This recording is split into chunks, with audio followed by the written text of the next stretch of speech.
subscribe to my channel, and also press this bell icon so you never miss any new updates. Cause बात हो रही कि पाकिस्तान पे attack करिए, तो देखिए एक तो पाकिस्तान एक न्यूक्लियर पावर है, कोई मजाक नहीं। पाकिस्तान आपने जो सर्जिकल स्ट्राइक करी एक बार, वो तो ऐसे ही हुआ जैसे कि एक आदमी रात को सो रहा है अपने घर में, आप 12 बजे 1 बजे रात में चुपके से उसके घर में घुसे और वो सो रहा है, उसको एक तमाचा मार के भाग गए। ये हुई आपकी सर्जिकल स्ट्राइक।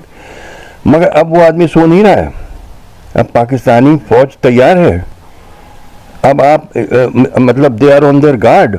अब एक झटके में सरप्राइज में नहीं ले सकते उनको।